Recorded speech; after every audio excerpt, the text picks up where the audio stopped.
अगला क्वेश्चन है बेटा हमारे पास 40th क्वेश्चन। बहुत इंपॉर्टेंट क्वेश्चन है, चैप्टर चल रहा है सॉल्यूशंस। अगेन ये क्वेश्चन भी हॉट्स में आता है। इस क्वेश्चन में determine the amount of calcium chloride, आपको कैल्शियम क्लोराइड का अमाउंट निकालना है, कितना अमाउंट होगा ये फाइंड करना है।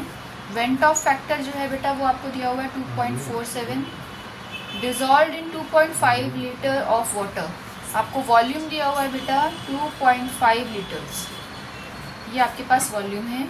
ऑस्मोटिक प्रेशर दिया हुआ है बेटा आपको, वो दिया हुआ है 0.75 atm, एंड आपके पास जो टेम्परेचर है, टेम्परेचर दिया हुआ है 27 डिग्री सेल्सियस। तो इसमें आपने 273 को ऐड किया तो ये आपके पास आ जाएगा बेटा 300 केल्विन। टेम्परेचर आ गया हमारे पास 300। अच्छा, अब हमारे पास देखो प्रॉपर्टी कौन सी लग रही है, ऑस्मोटिक प्रेशर की।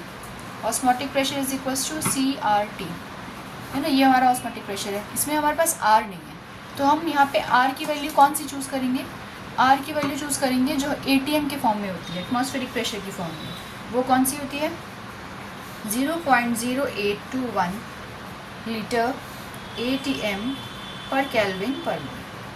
बेटा यहाँ पे ना हमें क्वेश्चंस में R की वैल्यू का ध्यान रखना होता है खास, कि पास्कल के टर्म्स में है, ये ATM के टर्म्स में है। तो अब आप इससे क्वेश्चन करेंगे, आपका क्वेश्चन बहुत ईजिली सॉल्व हो जाएगा। क्योंकि यहाँ वेंट ऑफ फैक्टर दिया हुआ है तो हम मॉडिफाइड फार्मूला लेंगे।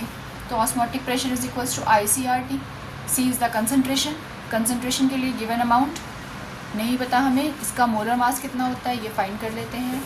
तो मोलर मास कितना हो जाएगा, देखो यहाँ पर आप, कैल्शियम होता है बेटा हमारा 40 + 2 × 35.5, तो इसको आपने कैलकुलेट किया, ये आ जाएगा आपके पास 111 ग्राम पर मोल। ठीक है, चलिए सीधा डायरेक्ट फॉर्मूले में लगाते हैं।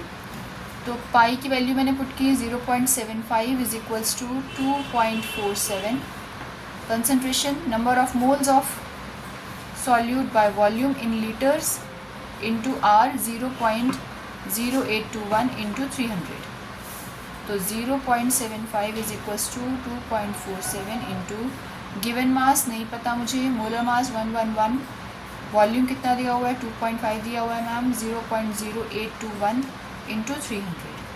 अब जिसे हमें फाइंड करना है उसे अकेला छोड़ देते हैं, 0.75 into 111 into 2.5 divided by 2.47 into 0.0821 into 300 is equals to given मास।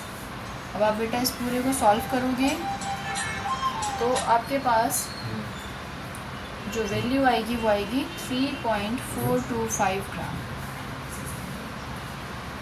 बेटा जब आप इसको पूरा सॉल्व करोगे तो आपके पास वैल्यू आएगी 3.425 ग्राम।